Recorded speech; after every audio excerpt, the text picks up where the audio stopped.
Salut à tous et à toutes les amis, c'est Youk, j'espère que vous allez bien. Aujourd'hui, on se retrouve pour parler des teams, un format que vous appréciez beaucoup sur la chaîne. Donc on va voir les teams pour Yichuan, on va essayer de se pencher un petit peu dessus, qu'est-ce qui pourrait être intéressant pour le perso par rapport à ce que l'on sait, par rapport en fait au live 2.0 qu'on a eu, les informations qu'on a. J'ai essayé de réfléchir un petit peu, alors en vrai vous allez voir que c'est pas très compliqué étant donné qu'on n'a pas grand chose.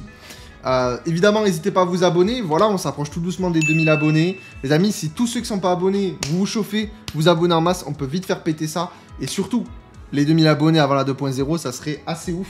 Donc je compte sur vous les amis pour me faire péter ça. On se retrouve au port Elpis, on est dans la sélection des agents. Et là, on va de suite se dire, en fait, qu'est-ce qu'il nous faudrait pour jouer Yichuan. Alors, évidemment, quelle va être sa best team? Est-ce qu'il va y avoir des alternatives, tout ça? Ce qu'il faut savoir, c'est que, évidemment, ce qui nous intéresse avec Yichuan, ça va être, donc du coup, si vous ne l'avez pas vu, vous avez ma vidéo sur les informations sur Yichuan, n'hésitez pas à aller la voir. On parle de Shear, la valeur, le nouveau truc qui va nous permettre de traverser la défense des adversaires et tout simplement de faire des dégâts donc directement dans la tronche des ennemis, ce qui fait très mal. C'est la particularité des personnages rupture, et donc forcément, on se dit que si on avait un personnage qui nous booste le Shear, cette valeur-là, plus elle est élevée, plus elle va faire de dégâts. Donc il nous faudrait un personnage qui booste le Shear. Actuellement, il n'y en a pas. Sauf un, Paninou. Et voilà, et du coup, Paninou va être obligatoire dans la team de Yichuan. Alors, là, j'ai pas le perso pour vous montrer, étant donné qu'ils seront pas là, mais voilà. Imaginez que Paninou est là. Donc, il y aurait Yichuan, Paninou, très intéressant, justement, par rapport à ce boost de Shear, qui, du coup, tu ne peux pas passer à côté de Paninou. Et ce qui est intéressant aussi, j'en avais parlé dans ma vidéo, du coup, de hier, c'est que, étant donné que Paninou est dans le portail de Yichuan, vous n'avez pas... En fait, ils ont été cool là-dessus, ils auraient pu le foutre sur le portail du Foufou pour être chiant, mais vous avez juste à essayer d'aller pull Yichuan, et probablement que dans votre envie d'aller chercher Yichuan, vous aurez Paninou, donc voilà. Ça là-dessus, il n'y a pas trop de soucis. En plus, ils offrent l'arme en free-to-play dans les events, etc. Donc là-dessus, vous serez plutôt tranquille. Quand même... vous vous doutez bien que du coup, évidemment, ils sortent un personnage avec un autre perso, ils collent ensemble, donc évidemment que la must team, ce sera aussi avec Jufufu, étant donné que Jufufu peut augmenter les dégâts crits, peut augmenter les ultimes, chose que j'avais pas dit lors de ma première, en tout cas, analyse de Yichuan, où on fait donc les infos par rapport à elle, c'est que Yichuan, en fait, elle a 2 ultis. J'avais oublié ce détail. Donc quand Jufufu, dans mes infos de Jufufu, j'avais réagi où je me suis dit Jufufu c'est un peu bizarre, elle colle pas trop à Yichuan, attention quand même, parce qu'elle augmente les dégâts de l'ultime. Et Yichuan utilise 2 ultimes. Donc vraiment, on tourne... En fait j'avais dit que Yichuan, elle tournait pas trop autour des enchaînements et des ultimes. Enchaînement c'est assez vrai, ultime non. Elle joue autour des ultimes aussi quand même, donc un boost de Jufufu ça peut être très intéressant, et surtout que les enchaînements dans tous les cas, ça reste efficace. Et... aussi, dégâts crits. Parce qu'en vrai, c'est pas parce que tu tapes en Shear que tu peux pas faire des dégâts crits. Donc, avoir du crit, ça restera toujours bien. Donc, vraiment, Jufufu, ce sera la best in slot avec Yichuan et Paninou, ça, c'est sûr et certain. Par contre, il y a des personnes qui vont vouloir avoir que Yichuan, qui ne sont pas intéressés par Paninou, qui ne sont pas intéressés par Jufufu. Alors, Paninou, honnêtement, ça va être quasiment obligatoire. Alors évidemment vous pouvez jouer autre chose, hein, mais on va dire vraiment pour booster la team. En plus il est entre guillemets gratuit, genre vous cherchez Yichuan, vous aurez Paninou. Donc vraiment, c'est surtout Jufufu, parce que, étant donné, moi je vous le dis comme ça, Miyabi, elle a une arme qui est complètement fumée, c'est la Void Hunter de la saison 1. Attention quand même, surtout qu'ils nous ont pas encore divulgué l'arme, mais l'arme de Yichuan, à surveiller, parce que s'ils font comme une Miyabi, ça va être intéressant d'aller la chercher. Mais dans tous les cas, Yichuan, il faudra les pull. Et donc du coup, Jufufu, ça risque de serrer un petit peu le porte-monnaie d'aller chercher Jufufu. Ce qui n'est pas obligatoire du coup. Donc si jamais Jufufu, vous voulez pas aller la chercher, vous avez d'autres alternatives qui peuvent être intéressantes. Par exemple, la première alternative que je me suis marquée, c'est que si vous n'avez pas Jufufu, vous pouvez aller chercher et même tout simplement Koleda. Parce que ce qu'ils ont fait, et dans le live 2.0 ils en ont parlé, on a des personnages déjà existants dans le jeu qui vont avoir des capacités supplémentaires pour les ruptures, qui vont se rajouter. C'est le cas pour Koleda. Vous allez aller dans les compétences, ici, capacité supplémentaire, juste en dessous là. On vous dit, lorsqu'un autre personnage de votre escouade est du même attribut ou de la même faction, et du coup maintenant il y aura, si j'ai bien compris, personnage de votre escouade, donc du même attribut, de la même faction, ou rupture. Ce qui fait que Koleda va être intéressante. Donc Koleda, ce serait une alternative de si vous n'avez pas de Jufufu, confusion feu, vous l'avez pas, Koleda confusion feu, ça peut être pratique. Vous pouvez, enfin il y a quand même plus de chances que vous ayez Koleda que Jufufu, donc ça peut être une alternative intéressante.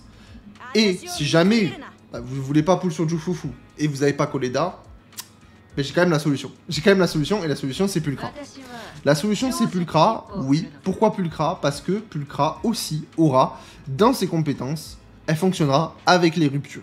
Donc elle va être intéressante en 2.0 à jouer si vraiment vous n'avez pas Jufu, vous n'avez pas Koleda. Pulchra sera une bonne alternative, et je trouve ça intéressant parce que Pulchra, aujourd'hui c'est un petit peu l'alternative free-to-play de Trigger, mais c'est tout. Et là en fait ça lui redonne un petit peu d'intérêt en plus, donc ça je trouve ça plutôt pratique. Donc par exemple vous allez pouvoir jouer Yichuan, Paninu et Pulchra, et donc ça c'est super intéressant. Autre alternative aussi, parce que là vous vous dites, ok Jufufu c'est intéressant, mais Jufufu elle arrive en P2. Donc en P1 on n'aura pas Jufufu. Bon, on pourra toujours, comme je vous l'ai dit, mettre Koleda, mettre Pulchra, mais on a aussi des personnages qui peuvent être intéressants. Mais là je mets un warning. Je mets un warning, et vous allez voir, je parle évidemment de Astra Yao. Astra Yao, ce qui est intéressant, c'est qu'on nous parle du Shir, que c'est une portion de l'attaque, c'est comme ça qu'on nous l'a dit lors du live, une portion de l'attaque qui est convertie en Shir. Donc Astra Yao, étant donné qu'elle booste l'attaque, est très intéressante dans la team avec Yichuan. On se dit, bah attendez, ça peut être une bonne option. Bon, pour l'instant, je mets un gros warning, attention, parce que sur papier, comme ça, là on en parle, ça a l'air d'être intéressant, mais il faut voir le taux. C'est quoi le taux? Pour combien d'attaques, ça donne combien de Shir? Parce que s'il faut des gros montants d'attaque pour un peu de Shir, en fait ça n'a pas vraiment d'intérêt. Autant jouer Koleda, autant jouer Pulchra, plutôt qu'Astra Yao. Donc ça peut être une option, mais là, attention quand même, il faudra voir vraiment ce que ça donne, étant donné que bah là, pour le coup, j'en ai aucune idée, ils nous ont donné aucune info là-dessus. Donc, Astra peut être intéressante.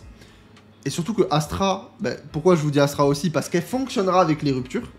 Ils l'ont dit, que Astra aura la fonctionnalité des ruptures pour matcher avec. Donc, bah, eux-mêmes, en fait, ils nous mettent en avant le fait qu'elle est jouable. Hein. Donc, c'est ça qui est intéressant. Si jamais vous n'avez pas Astra, ça peut arriver. Vous êtes passé à côté d'Astra. Un autre personnage intéressant, c'est César. César fonctionnera aussi avec les ruptures. Donc une deuxième alternative. Voilà, donc intéressant aussi. César qui booste l'attaque avec son égide, etc. Donc il y a beaucoup de choses qui peuvent être intéressantes aussi. Comme pareil, attention, il faudra surveiller. Et si jamais vous n'avez pas Astra et vous n'avez pas César, et ben là, vous avez encore une alternative. Et oui, si vous n'avez pas ça, vous avez Lucie. Lucie qui est aussi qui va être en gros activable avec les ruptures. Voilà, donc ça fait pas mal de persos qui seront adaptés pour les ruptures aussi à la sortie de Yichuan, sans forcément avoir Jufufu. Et là, pour le coup, Lucie, je sais même plus si elle est pas donnée. Je sais plus. Il me semble qu'elle est donnée. Je sais plus. Mais bref, en tout cas, il y a beaucoup de chances pour que vous ayez Lucie. Hein. Donc vraiment, c'est Astra ou César ou Lucie, Jufufu ou Koleda ou Pulchra. Et à côté, vous mettez Paninu et Yichuan. Ça peut être une très très bonne alternative. En sachant quand même que, attention, Paninu est un personnage de rang A qui booste le Shir. Je tiens quand même à préciser une chose. On a eu ce truc. On en pense ce qu'on en pense. Il y a un running gag sur la chaîne qui fait que ce truc est déchétral. Voilà, ce truc-là. Ouais, ce toi-là. Bref, running gag. Ok, 7. 7, c'est un personnage qui booste l'anomalie. On l'a vu ici. Voilà. Je crois que c'est... Voilà, il obtient le bouclier de ferme résolution, équivalent à 60% de son attaque initiale. Et je sais plus exactement où c'est, machin. J'ai oublié où c'était.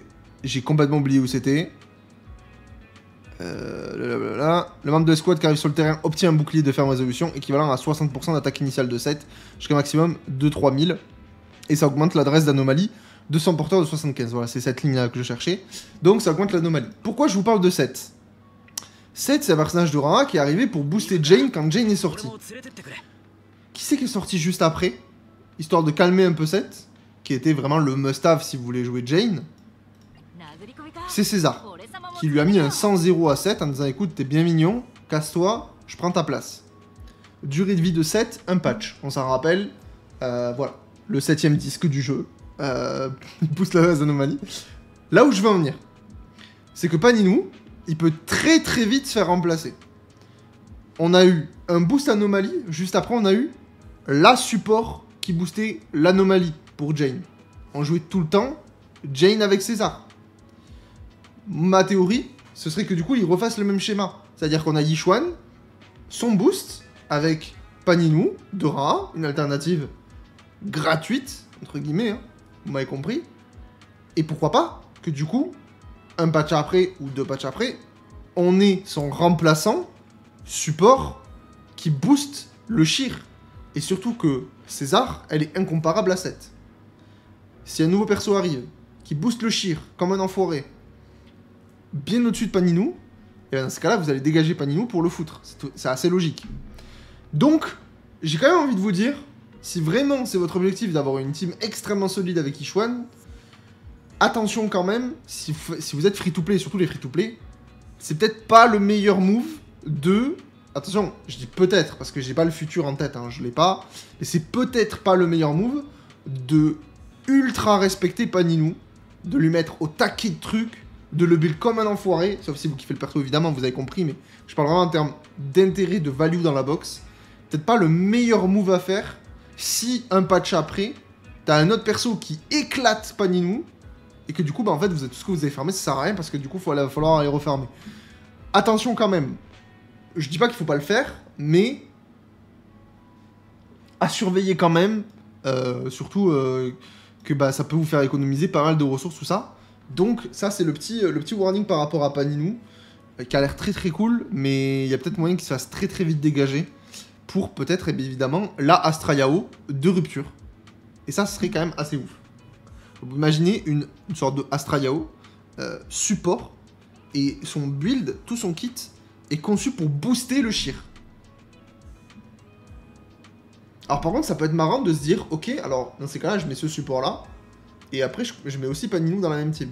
Ça peut être une alternative. Mais alors, dans ces cas-là, il faudra quand même regarder de est-ce que c'est plus intéressant plutôt que de mettre un personnage confusion qui peut faire péter la jauge et faire beaucoup plus de dégâts. Surtout avec des dégâts crits que tu peux mettre sur Yixuan et des dégâts améliorés sur l'ultime. Donc vraiment, ça sera comparé, je pense pas, hein, évidemment. Je pense qu'évidemment, de mettre une Jufufu avec le nouveau support qui arrivera derrière sera 1000 fois plus intéressant, mais je tiens quand même à le préciser pour ça, parce que il y a peut-être moyen, les gens ils vont dire ok c'est le meilleur duo pour Yixuan, je blinde tout full 12, j'en ai rien à faire, let's go. Calmos, attendez la suite. Attendez la suite. On est au début de la saison 2. On nous donne les premiers persos. Oubliez pas qu'à chaque fois les personnages d'après, c'est souvent des personnages qui viennent améliorer, rajouter des choses par rapport à la star du patch. Et en l'occurrence, la star c'est Yixuan. Ça c'est clair et net. Donc vraiment à surveiller. Voilà un petit peu pour toutes les teams par rapport à Yixuan, par rapport, bah du coup, en fait c'est assez rapide de faire le tour étant donné qu'on n'a pas 36 000 persos hein, qui sont scale, enfin qui fonctionnent avec la rupture. Astra Yao, César, Lucie, Jufufu, Koleda et Pulcra, Paninou, et c'est tout. Voilà, il y en a 7. Il y en a 7, donc on a rapidement fait le tour. Dites-moi ce que vous en pensez. N'hésitez pas à me dire un petit peu vos teams, si vous comptez jouer Yixuan, quels sont vos teams que vous avez en tête par rapport au perso, je suis pressé de vous le dire. Et puis voilà, surtout n'hésitez pas à vous abonner. Et moi je vous dis du coup à demain pour une nouvelle vidéo sur Zen Zone 0. Ciao ciao.